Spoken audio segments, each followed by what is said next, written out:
Hi, friends.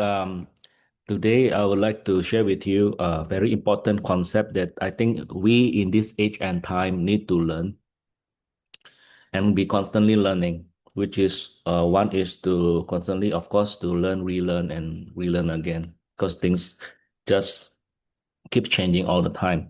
But one of the most important skill that we need to know nowadays is this. Let me share this with you.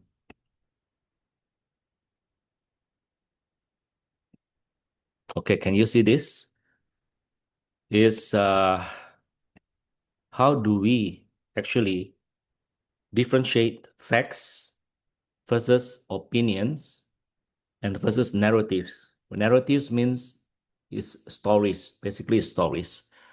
Okay, opinions means pendapat, facts, fakta. Okay, so okay, first if you divide these three, okay, they can be very much interchangeable. A lot of people cannot differentiate, and thereby they can be easily manipulated by a lot of political machines or whatever, or can be scam, you know.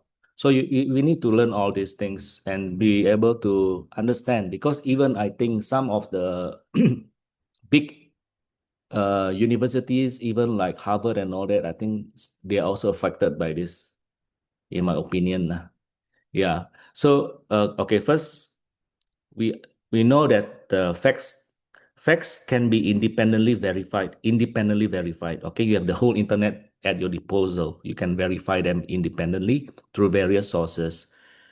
It doesn't depend on emotion. Okay, very objective, and it stays true even if you like or dislike them. It's still true. That's facts. Okay, for example, simple things like uh, quantifiable things like Japan received X number of tourists last year. All right, you can verify this. Okay, what are opinions? Opinions are personal interpretations. Okay, your belief or your value judgment based on your history, based on your growing up, your parents teaching you, instilling that values into you. That is becomes your opinions. Okay. Example will be Japan should be more or less strict. Okay, this is one of the example. Or whatever opinions. The U.S. is evil or CCP is evil. That's opinions. Okay, and sometimes these opinions can be disguised as facts. Okay, this is the dangerous part. And now, lastly, we go to this thing called narratives, which is stories. This is the story built from selected facts and opinions plus frames in your brain. Okay. These are designed specifically to guide your feelings and conclusion to a certain goal or certain objective that they want you to be in. They it's like brainwash you to believe this. Brainwash you to believe this. Okay.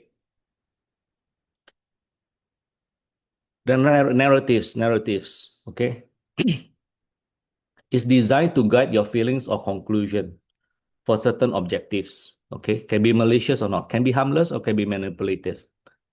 So narratives like country A is evil, country B is always the victim. That's the narrative. Or if you want to make a more sensitive example, the woke culture is evil. For example, Christianity is evil, or Islamophobia, or whatever. These are narratives, okay? So how can we protect ourselves? Because these are the things that is shaping the world right now. People cannot tell, cannot differentiate, and they are being brainwashed even by social media, by manipulators, scammers, and we fell victim. We fell victim. I fell victim, right? Many times. So we need to arm ourselves to be able to differentiate and divide between all this and have a objective mind, have a sound mind to be able to differentiate so that we cannot be manipulated. Okay, so let me share with you how we can do that. Let me stop share and share this one.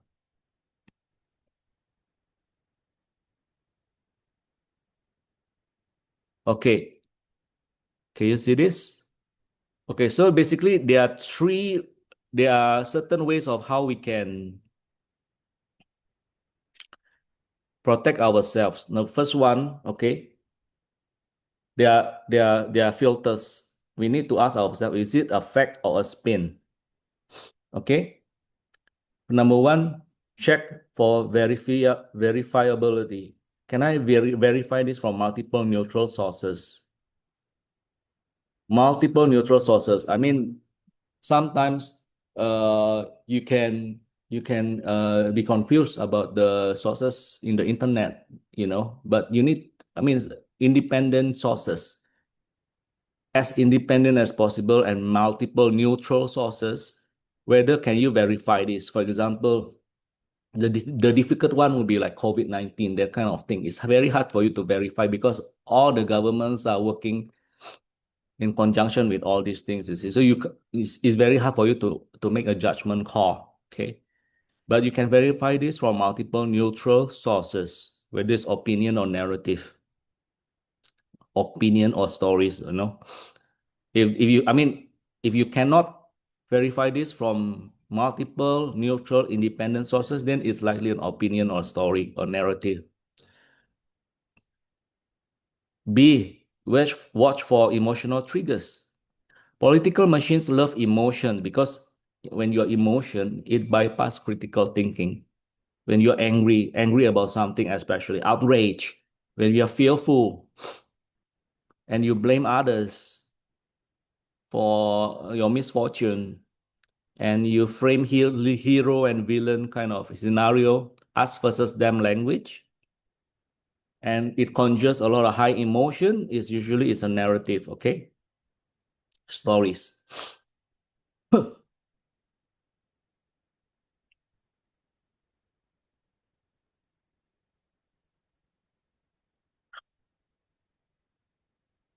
C, spot selective information. If a message includes only facts supporting one side, ignoring contradicting data, or it overgeneralized, they use vocab like everyone is always like this, you always like this, you never do this. Da, da, da, da, da. That's a narrative building, okay? Because it's very biased. The brain is very biased. You can even experience this among your friends or your whatever, they always use this language. Then they are then they are fairly relatively easy to manipulate kind of thing because they're easily agitated and angry. And you're angry and you're emotional, you can't think clearly, you can't think objectively. Okay. I'm not saying that we should not be emotional. There's time and place for everything, but when it comes to survival, it comes to your sound mind and everything, you need to employ this so you don't get overwhelmed, you see.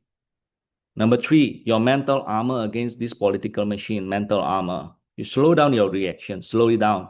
If something makes you angry instantly, that's by design. Quite true. You need to pause. You need to pause. Drink a glass of cold water. Pause. Take some deep breaths. You know, and cool down. And you ask two simple questions: Who benefit if I believe this? Benefit whether financially, by money, or by power, or by control. What are they not telling me, and why are they withholding that information? This cuts through the propaganda very fast. Okay, cuts. Who benefit? Number three, use triangulation. Usually, what is triangulation? Usually, in the scientific term, is basically if you want to locate someone, you look at the heavenly bodies, the sun or the moon or whatever, and your relative position, and then they can find you anywhere on Earth. Yeah, based on this, they call it a triangulation. So this one, there's a one true north that you reference relative to a position, so you know where are you exactly. So in the same way, this is you need to have one source you trust. What is the one source you trust? One source who from a different political leaning. Maybe you look at the perspective from the other political side, right? one source neutral based on data and stats. And if there are a lot of these things that matches, two or three match, is closer to the truth. Maybe not the real truth, maybe closer to the real truth. At least you won't go far out or be a lot wrong. So what is this one source? What is your true north? What is the one source you trust?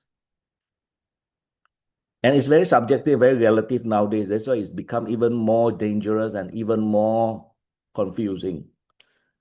Number 4, avoid echo chambers. Okay, your Facebook and your Instagram, TikTok, everything is all an echo chamber. Every article or video you consume, wow, you keep scrolling, dopamine effect. Wow, you addicted, you go and see all the videos. If they all agree with you, okay, that means you are being shaped by a machine. Because why? They benefit from you addicting to all this social media, so they get your eyeball to sell advertising dollars. That's it. Financial money. Okay? And is it worth it for you, for your brain, for your mind to be bought over by money, to hate something?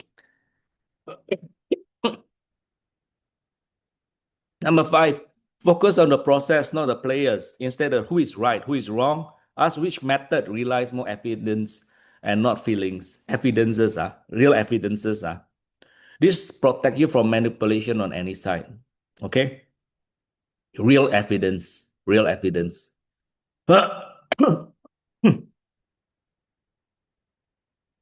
Number 4, most important skill, intellectual humility. Yes, we must be humble. This doesn't mean weakness. It means I might be wrong. Let me check. Let me understand the whole picture, the full picture, helicopter picture. So this mindset makes you immune to coercion, because propaganda depends on people being 100% certain and emotionally charged. Yeah. And lastly, you don't need to take a side. You need to take a method. Facts come from method. Cross-checking, you need to cross-check. I mean, have a certain degree of skepticism, calm thinking, understanding incentives, because politics always tries to force you to choose a team. And critical thinking frees you from the team war entirely. Okay, so I hope this might help you a bit, because there are a lot of things nowadays that is confusing us. Number 1, of course, the real question is, okay, the things that is at war now is the US versus China, okay, the Western values versus the Chinese values, democracy versus communism or socialism. There's another one. Christianity versus other religion, Islam versus other religion, Judaism, the war in Ukraine, the war in the Middle East, Israel versus Palestinians. All this. How can you form an informed judgment and an informed knowledge to be able to make the right judgment call to decide things? If your source is not good or is not true, everything else become dung, become crap. So the real valuable skill that we need to know right now is, what is the truth? What is the things that what is the one true north that we can depend on? Again, it falls back to what I said. A good tree, good fruits. A good tree produces good fruits. A good tree cannot produce bad fruits. Neither can a bad tree produce good fruits, right? That's the laws of nature. If something is a policy cause a lot of confusion, a lot of wars and all that, then you begin to question the tree, whether it's the source, the tree. And the tree diagram, you do math, it goes all the way, the roots, you have to go up to the one source. What is the true north? Where's the source that you believe, and the true good source that you can rely on, right? Yeah, so I think this is something that we need to think about, and so that we can think more critically and be able to, help to actually make the world a better place. So I hope this helped. Thank you. Have a nice day.